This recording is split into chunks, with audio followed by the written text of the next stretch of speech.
Boa tarde, gente. Meu nome é Mariana Camargo. Queria agradecer primeiramente a equipe do HMEC pelo convite. Me sinto muito honrada em fazer parte da instituição, que é também um pouquinho da minha escola. Eu sou de Mogi das Cruzes e o nosso internato é feito no Hospital Cachoeirinha, que tem um grande peso na minha formação e acredito que na formação de muitos dos nossos colegas. É, Vamos falar hoje sobre a abordagem das massas anexiais, que é uma área que eu estudo bastante, que eu gosto muito, para ajudá-los em como conduzir esses casos que são tão frequentes na prática clínica do ginecologista, né? Eu sou cirurgiã da instituição, trabalho também no IBCC Oncologia como cirurgiã e sou membro do International Gynecologic Cancer Society, que nós temos a honra de contribuir um pouquinho todo ano, e faço também a participação no ambulatório do HC da Faculdade de Medicina da USP na imunoginecologia. Então, vamos lá. Bem-vinda, Mari. Boa aula. Obrigada. Os achados de massas anexiais geralmente causam ansiedade aos pacientes e aos médicos também, pela possibilidade de malignidade do problema. Mas, felizmente, a maioria dos tumores são benignos, tá? Não esqueçam disso. Tranquilizem o paciente na primeira abordagem, isso é muito importante. Diga a ele que você vai conduzir a investigação, mas para ficar tranquilo, que a maioria das vezes as tumorações, mesmo de grande volume, são benignas. Quanto à anatomia, os anexos uterinos compreendem os ovários, as tubas e os ligamentos uterinos. As dimensões dos ovários são 3 a 5 centímetros de comprimento, 2 a 3 centímetros de largura e 1 a 2 centímetros de diâmetro. E pesa de 3 a 8 gramas só. É incrível como um órgão tão pequenininho tem uma função tão importante. Onde ele fica? Fica numa fossa que se chama fossa de Waldeyer, tá? Na anatomia, a gente observa uma íntima relação do ovário com as tubas uterinas, com o ligamento útero-ovárico, que liga o ovário no útero, né? E ele fica muito perto também do ligamento redondo. Então, sempre prestar atenção na cirurgia, olhar o ligamento redondo antes. Temos em número de dois ovários, e ele fica aderido ao útero, pelo ligamento útero-ovário, como eu já disse, né? E aderido à tuba pelo ligamento tubovariano. Quando operamos, hoje em dia fala muito nos espaços, né? A gente fala nos espaços pararetal, lateral, que é o látigo, que a gente usa bastante, que é lateral ao ureter, o ligamento útero-sacro, que liga o útero no sacro, obviamente, o fundo de sacro de Douglas e o espaço reto-vaginal. É muito importante o conhecimento dessas estruturas, esses espaços, por mais que os nomes não sejam familiarizados, temos que sempre tomar cuidado com o ureter, porque é muito perigoso ali essa proximidade dos pedículos anexiais do ovário com essa estrutura. Quanto à vascularização, os ovários são nutridos pelas artérias ovarianas, que vêm do pedículo anexial lá de cima, e também uma pequena porção, da artéria tubária, que é o ramo da artéria uterina. Mas a principal nutrição é do pedículo anexial. Lembrando que o pedículo anexial, ele vem, o venoso do lado esquerdo, ele vem da cava, e do lado direito, ele vem da cava, vem da renal, perdão, e do lado direito ele vem da cava, tá? Na vascularização. Temos sempre que prestar atenção na aorta, no pedículo ovariano, que ele vem lá de cima, o pedículo anexial, né? Então, isso é muito importante, que numa lesão do pedículo, dos ovários, não se deve procurar as ilíacas, nem a comum, nem a interna, nem a externa. Deve-se olhar o pedículo anexial, que é a ramo direto dos grandes vasos, tá?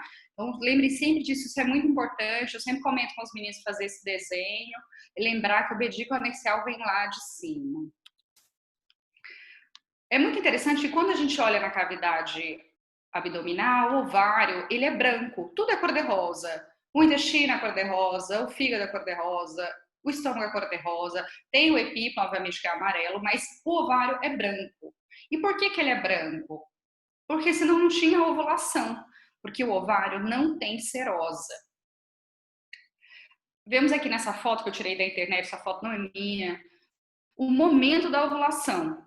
Esse óvulo cai na cavidade, a tuba capta esse óvulo, e esse óvulo ele cai na tuba e vai fazer a fecundação com o espermatozoide casal de uma relação sexual, né?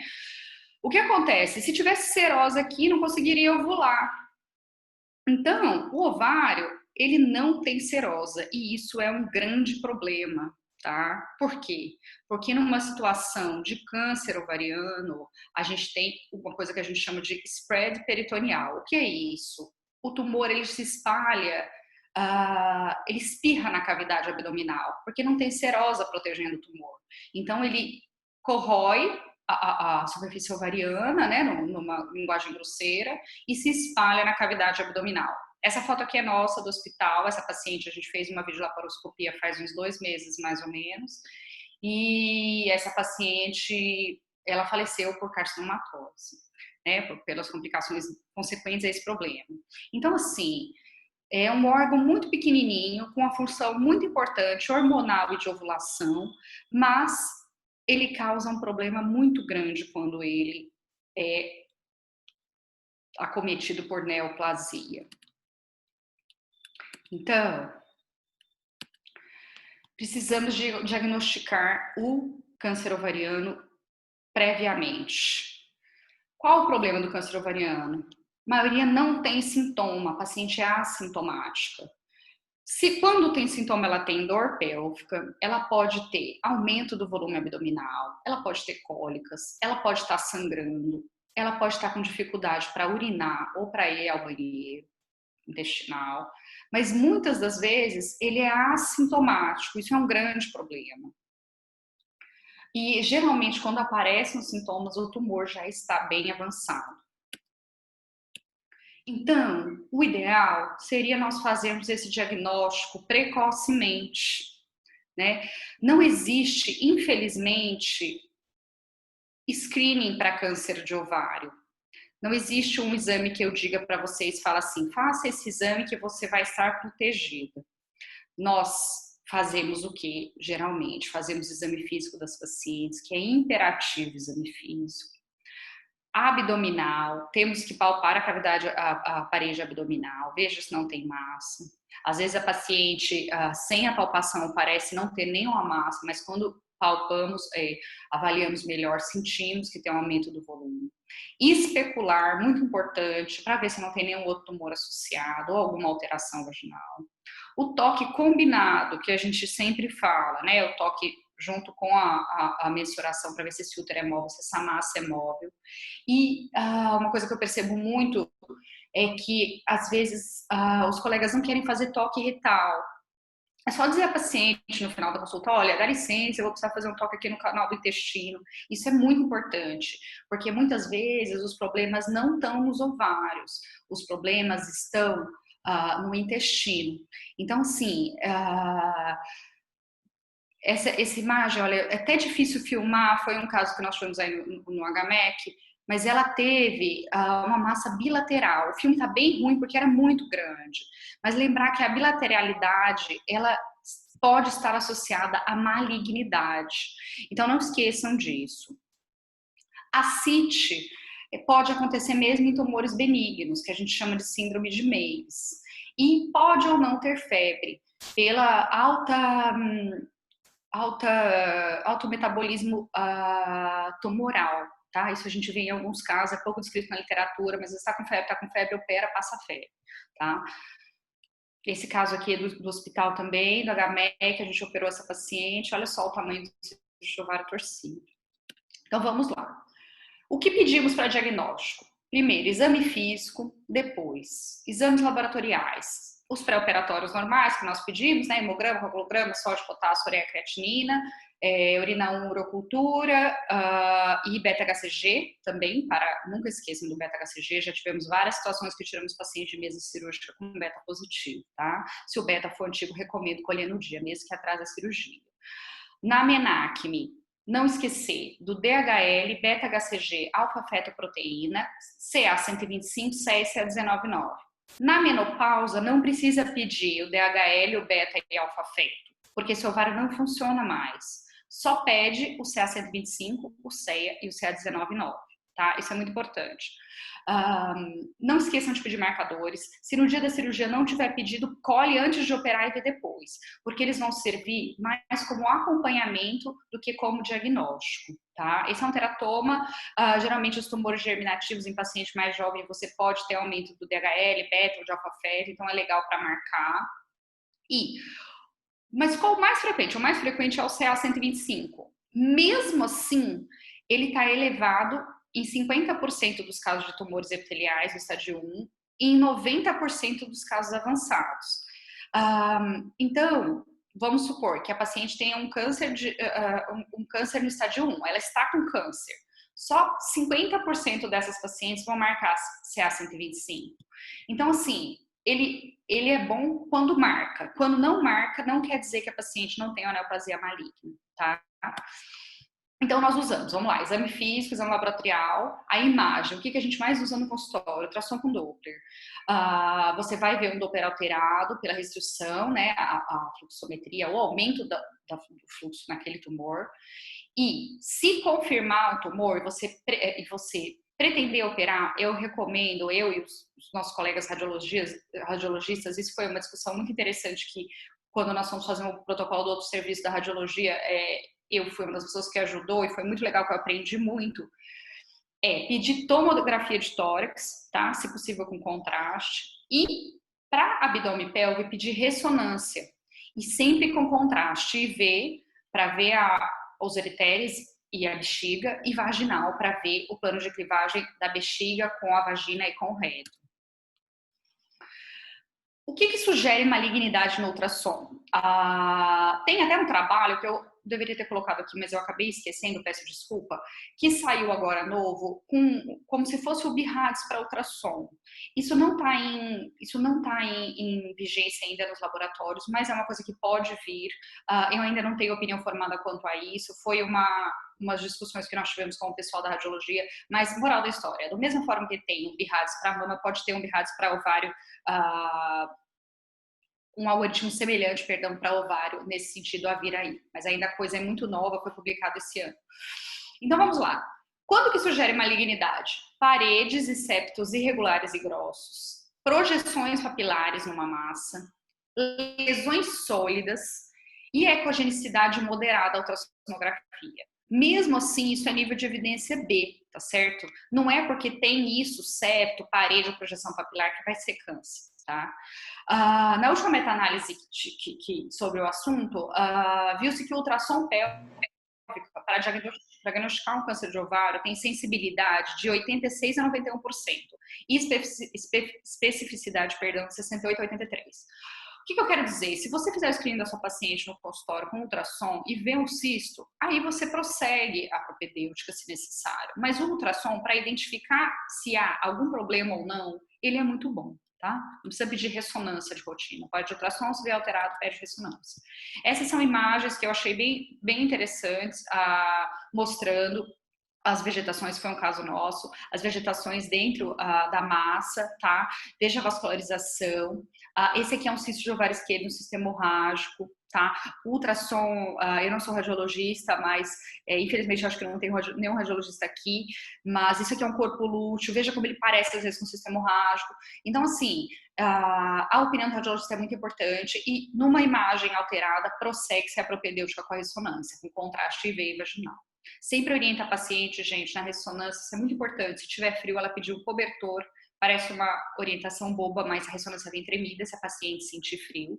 E ir com acompanhante, pois se ela tiver alergia a contraste, ela vai passar mal. Isso é um quadrinho da revista Femina que eu sempre coloco, eu acho bem interessante ele, que ele mostra o risco para câncer de ovário. São as coisas que a gente tem que se atentar. Maior que 50 anos, a história familiar presente, minha mãe, minha tia, minha irmã, todo mundo teve câncer de ovário, encaminhar para a genética, tá? Não se esqueçam. Sintomas persistentes e múltiplos. No exame físico, massa grande, fixa, irregular, evidência de ascite ou metástases. Lembrando que nem sempre quando tem ascite tem tumor maligno, tá? Marcadores elevados. Lembrando que 50% dos cânceres em estádio 1 não marcam, CA 125, tá? E o ultrassom, massa marca 10 centímetros, septada, espessa, multilocular, ecogenicidade aumentada, ou mista, oponente sólido, papilas, etc. Esses casinhos aqui são nossos também. E aqui eu trouxe esse trabalhinho bem legal, que ele mostra ele fala pelvic MRI, ressonância, né, como gold standard na avaliação subsequente do ultrassom de lesões anexiais. Então, assim, esse artigo é bem legal, ele foi no Gynecology Oncology de 2014. O que ele mostrou? Pede ultrassom. Poxa, o ultrassom está alterado, pede ressonância. Não esquece do contraste EV e vaginal. Tá? E a tomo de tórax, porque a paciente não. Na tomo você consegue ter um corte muito bom do tórax, não dá para pedir ressonância de tórax, porque a paciente respira, então treme. Então é tomo de tórax, ressonância abdominal e pélvica com contraste EV e vaginal. Veja aqui, olha só como dá para ver direitinho o contraste vaginal, o septo reto vaginal e o plano de clivagem com a bexiga. Isso é muito importante numa cirurgia, tá? Pois pode determinar uma colostomia ou uma ressecção parcial ou total de bexiga com bríquio, tá? Vamos lá. Então, vamos lá. Exame físico. Examinei. A paciente está alterada ou não. Não esquece do toque retal. Características da massa, nós vimos, as massas heterogêneas, área sólida e marcadores. O que eu faço com essa paciente? Eu opero? Eu faço acompanhamento? Eu fico olhando? Eu mando para um colega? Quando que eu indico a cirurgia? E aí eu aconselharia, na suspeita de câncer de ovário ou das tubas, sempre encaminhar para algum colega cirurgião oncológico. Por incrível que pareça, esse caso não deu maligno. Isso chamou muita atenção. Eu até coloquei aqui essa imagem, porque ela é muito gritante. Veja as vegetações, veja os tumores, a heterogeneidade do tumor.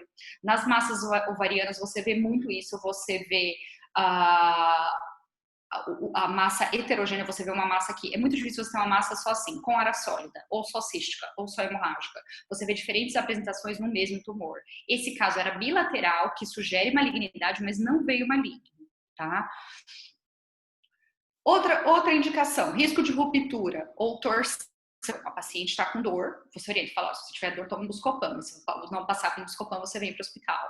Esse foi um caso que a gente fez no HMEC, esse cisto de ovário torcido, essa paciente estava em pré-operatório, eletivo, só que ela, obviamente, não aguentou e o cisto acabou torcendo, infelizmente, e pesou 890 gramas, né? É um cisto muito volumoso, imagina aqui, desconfortável. As pacientes chegou para nós no plantão.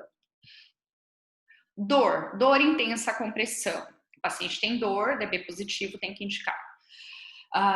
Ou a paciente tem uma massa, vamos supor que ela não está sentindo nada, assintomática, você está com ela no consultório, com área sólida, independente do tamanho, persistente por mais de 3 meses. Então, assim, paciente com área sólida, massa heterogênea, não está sumindo no ultrassom, fez ressonância, se não está diminuindo, provavelmente não é o corpo lúteo ou o sistema hemorrágico, tá? Recomendo indicar a cirurgia, tá? Isso aqui foi um casinho que a gente fez no HMEC, ela tinha um teratoma bilateral. Outra coisa, aquela foto que a gente. Esse é outro caso, eu acho, não me lembro. Essa paciente não era um cisto de ovário único grande. Mulheres assintomáticas com cistos maiores que 10 centímetros. Com 10 centímetros, a chance de rotura ou torção é muito grande. Então, eu recomendo que, mesmo que seja cística, abordar cirurgicamente. Esses são tumores grandes que a gente fez. Esse de cima era maligno, era benigno, perdão, e o de baixo era maligno, junto com carcinoma endometrioide. Lembrando sempre da avaliação endometrial, tá? Porque às vezes a massa ovariana pode ser metastática. Então, lembre-se, eu sempre brinco com os residentes, examinar suprainfraclavicular, retroauricular, para ver se não tem metástase. As mamas sempre têm que ser examinadas. Já peguei várias vezes paciente com câncer de mama. Pergunta, e a mama, tá tudo bem? Tudo bem. Para examinar o tumor de mama e o ovário era metastático. Então, fica muito cuidado com os órgãos que dão metástase para o ovário, tá? Não se esqueçam disso. Esse endométrio tá normal? Essa mama tá normal? Não pode ser uma metástase? Outra indicação, suspeita de cistoadenoma seroso e mucinoso. Esse caso, olha só quanto ascite e mucina saiu na cavidade. Se for mucinoso no intraoperatório, considerar tirar o apêndice. Tem trabalhos hoje em dia que advogam não tirar, a gente costuma tirar na maioria dos casos, mas isso parece estar caindo por terra, tá bom? Isso é uma coisa muito, muito interessante, que assim, a gente trabalha com o que a gente tem. Se você tiver possibilidade de começar a cirurgia do ovário por videolaparoscopia, é sempre ideal. Então, como funciona em centros no exterior? Passa-se a câmera, avalia se é operável, se o cisto de ovário é grande, se dá para operar, se não é carcinomatose. Se for carcinomatose, faz uma biópsia, o paciente vai para a quimioterapia. Ah, não, é um cisto operável. Às vezes eles fecham o paciente e operam na semana seguinte, para não ocupar a vaga no centro cirúrgico. O que a gente faz na maioria dos centros aqui no Brasil é deixar a sala reservada e faz o serviço inteiro, que se completa essa cirurgia de citoredução no intraoperatório. Então, o ideal é sempre entrar com a câmera primeiro, para olhar como é que tá. Ah, Mariana, mas eu não tenho câmera no meu serviço. Não tem problema, faz aberta. Mas faça o diagnóstico dessa paciente, não perca tempo. Na menacme, o tumor mais comum é o cisto de corpo lúteo ou cisto hemorrágico. Quando tem área sólida, maioria dos casos é teratoma, tá? Sempre, sempre, sempre suspeitar de prenese ectópica, tá? Não se esqueçam de pedir um beta para paciente. Ah, mas eu menstruei agora, semana passada. Não interessa. Os cistos ovarianos podem cursar com sangramento vaginal. Então, não esqueçam de pedir um beta-HCG, por favor, para os pacientes, para não se surpreender no intraoperatório. Hidrossalpíntio pode acontecer também, mimetizando massas ovarianas e cisto de inclusão peritoneal. Esses dois casos foi no Hospital Cachoeirinha também, foram casos de cisto ovariano hemorrágico, cisto de chocolate que a gente chama, esse foi por vídeo, e esse foi aberto no plantão que fizemos, e dava para ver direitinho o nenenzinho aqui dentro. Não esqueçam, o cisto folicular é o tumor mais frequente do ovário, porque o ovário está funcionando. A primeira hipótese é que seja um folículo, não um tumor. Poxa, na paciente peri e pós-menopausa? Na perimenopausa, se não tiver risco aumentado de câncer, deixem os ovários lá. Agora, se a paciente tiver um risco aumentado, considerem a salpingoforectomia bilateral, tá? Por exemplo, mais de 60 anos, massa parasólida, heterogênea, aquelas alterações que a gente comentou anterior. Massa heterogênea. Agora, uma coisa muito importante, hoje em dia a gente está em 2020, se a história familiar de BRCA1 e 2 positiva, encaminhar para aconselhamento genético. Se ela for mutada, considerar a salpingoforectomia bilateral, tá? Na menopausa, sempre salpingoforectomia bilateral, tira as tubas dos ovários. Uma coisa interessante é assim, se você vai tirar o ovário, você sempre tira a tuba, independente de ser jovem ou mais velho.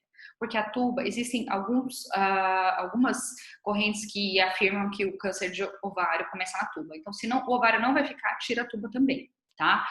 Numa paciente que fala, minha mãe teve câncer de mama, minha tia teve câncer de ovário, a minha irmã, não esqueçam de mandar para aconselhamento genético essa paciente, para investigar mutação de BRCA1 ou BRCA2.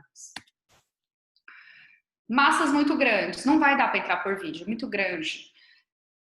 O interessante é que você não rompa essa massa, pois você muda o estadiamento do câncer de ovário, tá? A gente abre, faz uma mediana e, infelizmente, tem que fazer um corte bem grandão na barriga da paciente. Não é o ideal, né? O ideal é sempre entrar por vídeo. Mas de grande volume, tentar sempre não romper.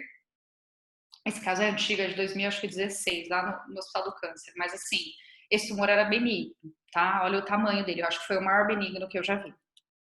Vinha até chifo público. e a volumetria não é sinônimo de malignidade.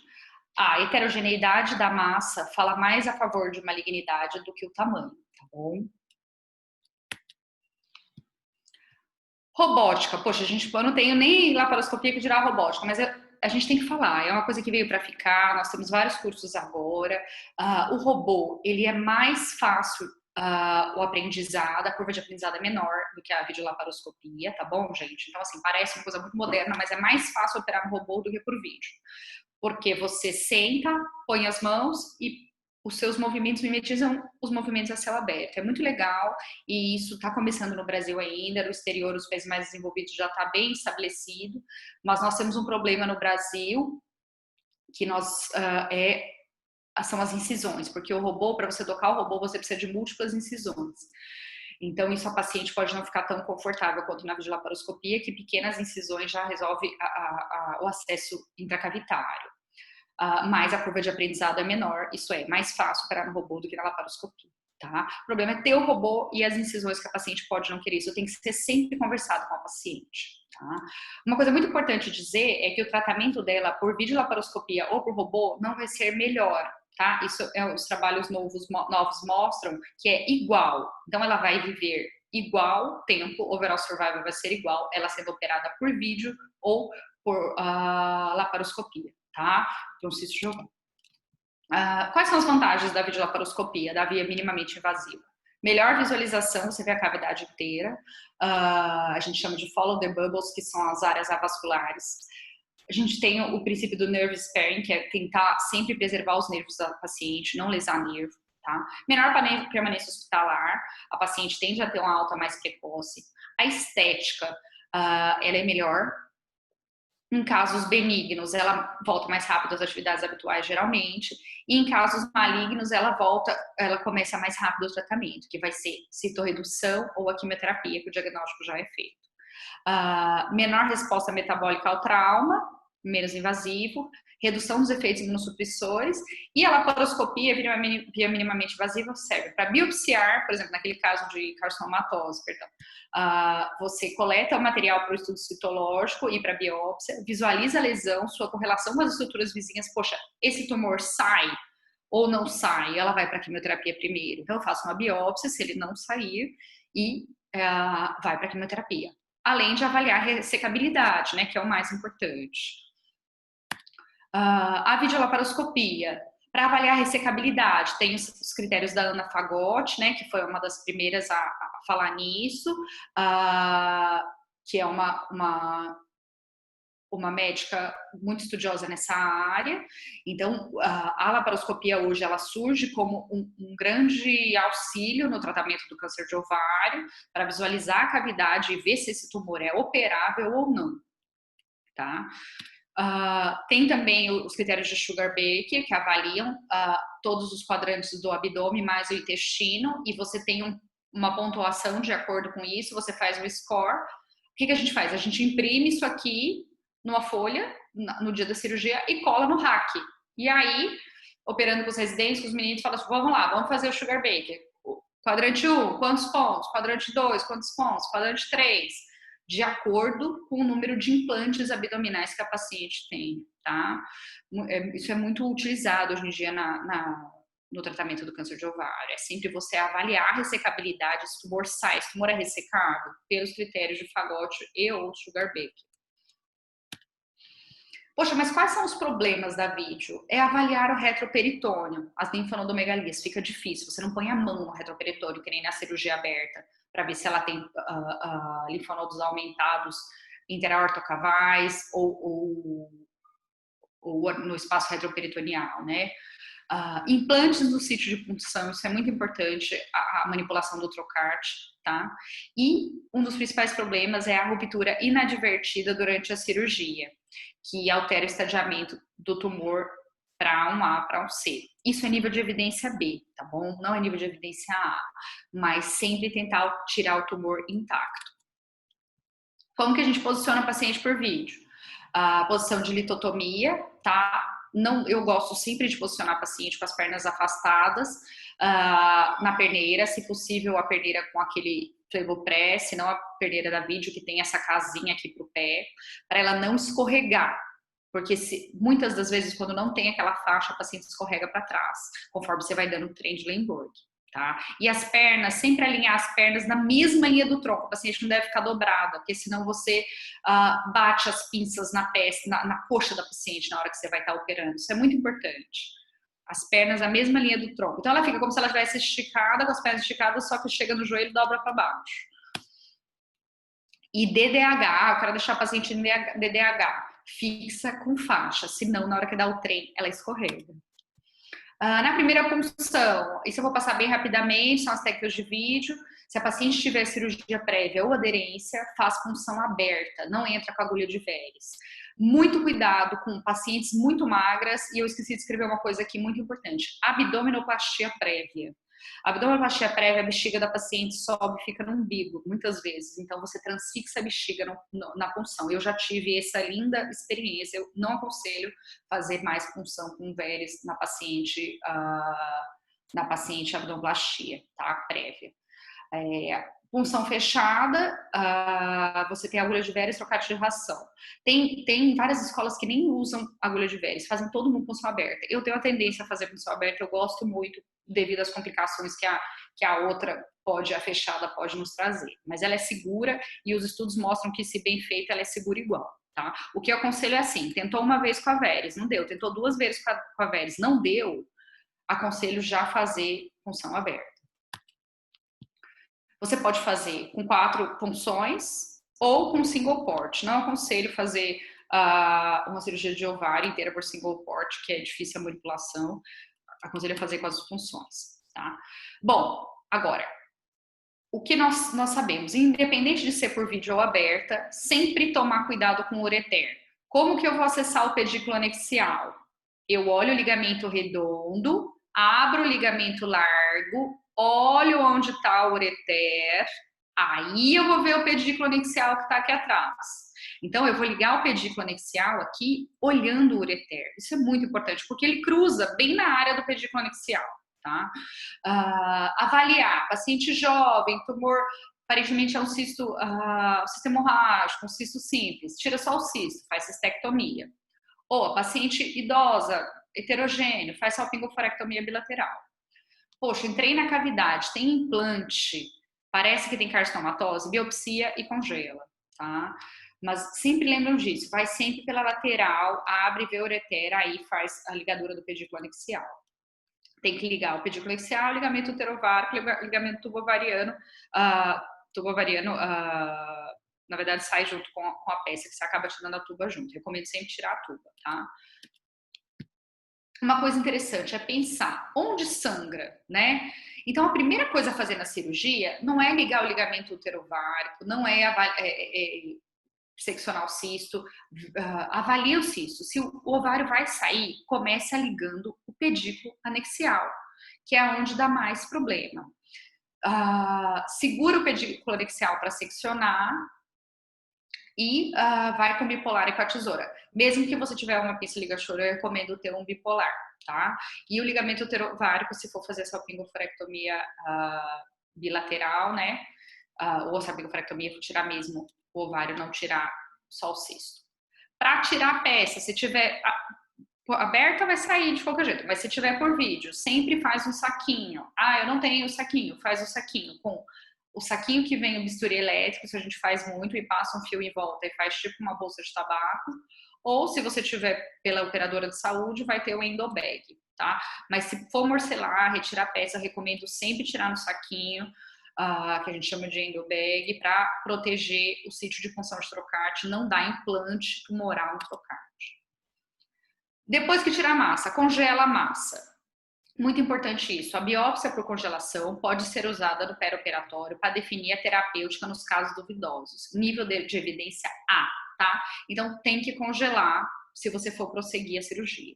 Tem alta sensibilidade e especificidade, especialmente quando associados aos dados clínicos laboratoriais. Perdão.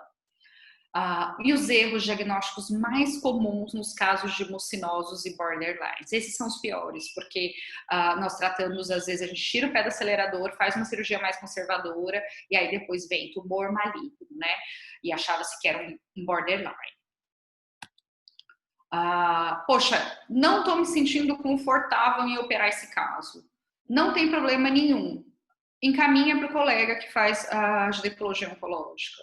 Então, isso é uma recomendação internacional, eles sempre em congresso eles frisam isso. Pacientes com suspeita de câncer de ovário devem ser tratados por profissionais com treinamento e experiência na condução desses casos, tá? Por quê? Porque a cirurgia inicial ela é a mais importante.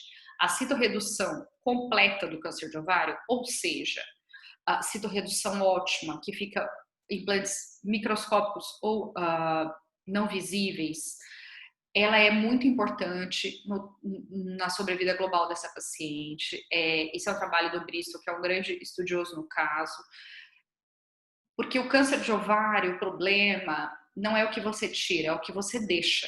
Então, você não pode deixar tumor nessa paciente. Então, a cirurgia dela, a primeira, é muito importante. É recomendável que essas pacientes, se você está suspeitando de câncer de ovário, poxa, a massa é muito grande, a paciente está emagrecendo, ela está com dor, os marcadores estão alterados, não opere, encaminhe ela para o colega e ela faz uma cirurgia que a gente chama de upfront com maior eficácia. E a mensagem que eu queria deixar é assim, que eu sempre falo, juntos somos mais fortes que sozinhos. Não tenha vergonha, não tenha vaidade de discutir os casos, acho que a gente sempre traz isso é um lema da nossa instituição e do IBCC, onde eu trabalho também, como cirurgiã, é assim, discutir, eu tô com dúvida, não faça conduta, discuta bastante, pergunte para quem está acostumado a trabalhar, pergunte com esse tipo de problema, discuta com os colegas que fazem de, poxa, será que não dá para fazer por vídeo? De repente a paciente é sua, você não quer perder o acompanhamento da paciente, poxa, combina de operar junto, vai no dia da cirurgia, né? A gente sempre faz isso e encaminhe para colegas, a gente sempre manda de volta e agradece o encaminhamento e para continuarmos trabalhando juntos, né? Muito obrigada, queria agradecer a presença de vocês e desejar a vocês uma ótima propedêutica ovariana aí, me coloco à disposição no que for preciso, esse é meu e-mail e a maioria acho que tem meu telefone no hospital também. Muito obrigada.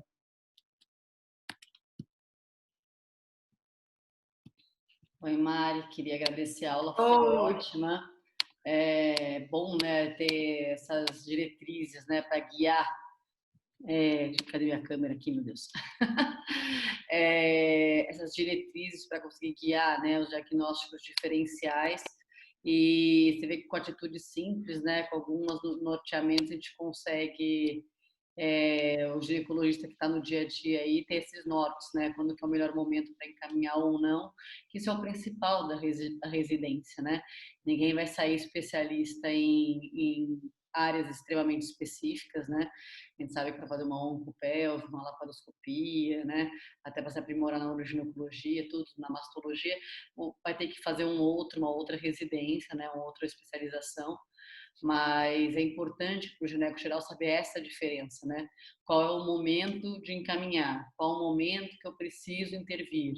Se eu for entrar com um colega mais numa situação limite, chamar um colega mais experiente, trabalhar junto, talvez encaminhar, né? Então isso faz com que a gente tenha mais segurança em algumas condutas, né? Com certeza, com certeza. Desculpa, sem querer interromper. Uma coisa que eu acho assim, muito elegante fazer, se vocês forem fazer, os meninos, os residentes, forem fazer especialidade cirúrgica, é assim. Poxa, a doutora Raquel me mandou a paciente dela, Maria. Recebi Maria. Operei Maria. Faça uma carta para a doutora Raquel na volta.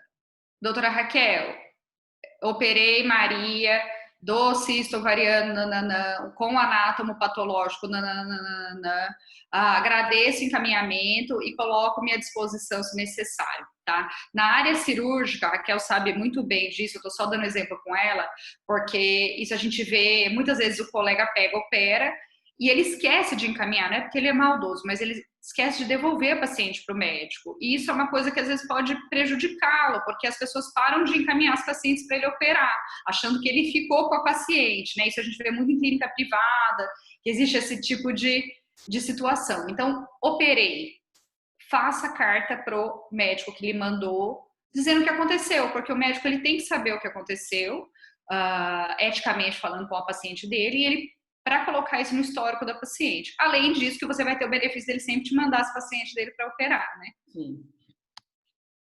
Não, eu acho que isso é fundamental, entendeu?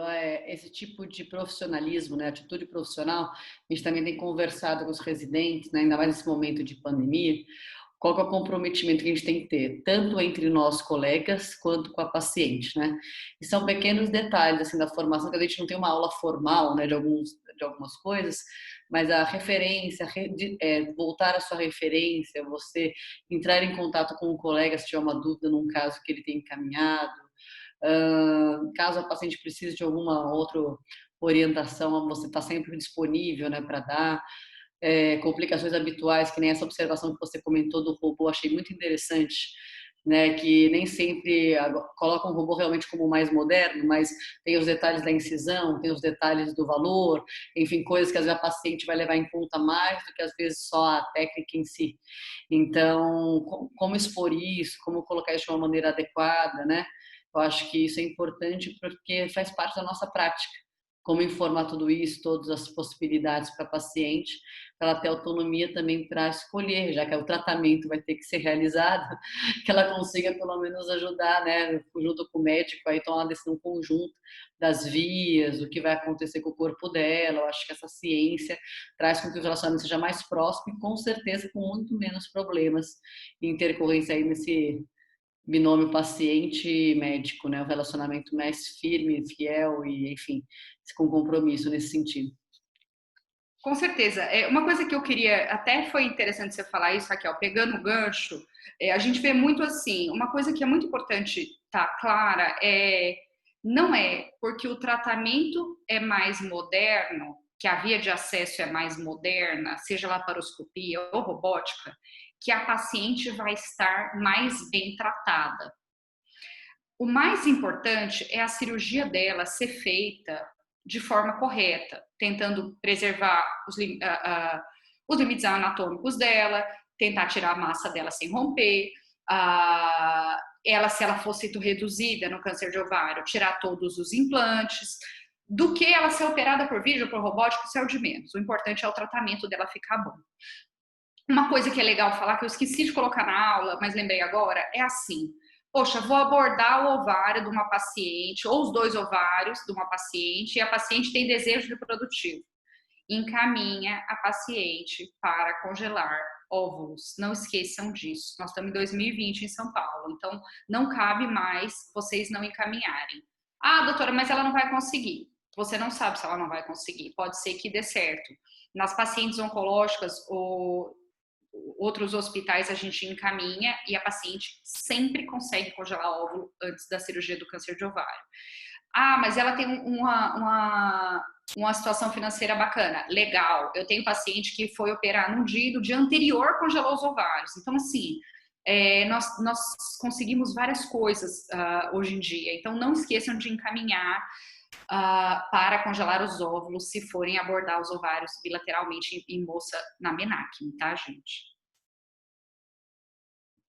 Como é importante lembrar dessa opção, né? Por mais que ela diga que ela não vai conseguir, pelo menos você já deu a oportunidade e falou que existe isso, né? Muitas famílias se unem, né? Colaboram aí para a paciente continuar e ter esse processo, né? De poder depois ter a fertilidade, tentar uma fertilização. A gente sabe que às vezes não é um processo individual. Até nossos pacientes do SUS conseguem de uma certa maneira. Então, só de falar que existe essa possibilidade, às vezes ela nem sabe, né? Que tem essa possibilidade, acho que é importante, sim. É uma boa lembrança, né? Para a gente acrescentar aqui na discussão. Por isso que é bom quando a gente grava a aula, porque mesmo algumas observações que a gente faz no final já fica registrado aí para o pessoal não esquecer. Alguém tem alguma dúvida? Gostaria de passar? Teve alguns elogios aqui, obrigada pela aula, os residentes falaram. A doutora Regina comentou que a aula foi bem completa, prática e didática. Obrigada, gente. Olha, o meu e-mail, ele tá no final, é dra.marianacamargo@live.com. Quiser e-mail, precisar ligar, vejo o celular, sempre atendo, ou vejo, depois de estar operando, ver depois o WhatsApp. Poxa, eu tô com um caso, faz de conta, tô em dúvida. Manda aqui, manda foto, eu mando o caso para meus chefes, que a gente vira chefe a vida inteira, né? Até hoje, discuto o caso. E assim, mas eu vou me expor. Antes a gente se expor do que prejudicar a vida de alguém, entendeu? Então, eu sou uma pessoa que não tem vergonha de me expor. Se eu não sei, eu falo que eu não sei mesmo, e que eu vou olhar e falo para paciente, inclusive, que eu não sei, que preciso estudar. E se vocês tiverem um tumor e vocês não souberem o que fazer, vocês digam para a paciente: olha, eu não sei, eu estou em dúvida do seu tumor, e eu vou discutir o seu caso. Que é assim que a gente fala mesmo. A paciente é inteligente, muitas vezes ela já olhou na internet, ela chega para você com diagnóstico que às vezes você nem mesmo fez, ela fez, e às vezes está certa. Então, sempre seja sincero com a paciente. Quando eu não sei o que fazer, eu sou uma das que mais leva caso para reunião clínica aí nos hospitais aqui em São Paulo, porque eu acho interessante a discussão e a opinião, principalmente dos mais experientes, mesmo não sendo às vezes o tratamento mais moderno, os mais velhos têm sempre a acrescentar. Então, e os mais novos também. Então, peço assim, não fica com vaidade. Discute, encaminha e sempre faz, se você for o cirurgião, a cartinha de volta para o dono da paciente. Não, isso é excepcional, né? Queria agradecer, então, mais uma vez, viu, Mari, a sua presença aqui. Agradecer a todos que puderam entrar, participar da aula e dizer que semana que vem tem mais. E brigadão, viu, Mari, por tudo, pela presença. Eu que agradeço, eu que agradeço. Eu fico muito honrada de dar aula aqui, é um lugar que eu tenho muito carinho. Estamos aí há alguns anos, né? Frente a todas as dificuldades que o sistema público nos proporciona, eu acho que o Cachoeirinha tem um nível de ensino que, na minha opinião, humilde opinião, é muito elevado. Então, os residentes são a prova viva disso, a gente vê a aprovação deles nos grandes concursos, isso nos deixa muito, muito feliz, né? E eu me coloco à disposição no que vocês precisarem. Toda vez que tiver um caso, ficar em dúvida, não sei o que eu faço, manda que a gente avalia junto, e se eu não souber também vou pedir ajuda. Tá? Obrigada, Raquel. Obrigada, viu, gente? Obrigadão, gente. Tchau, tchau. Tchau, tchau a todos, então. Uma boa tarde. Obrigada pela presença de todos.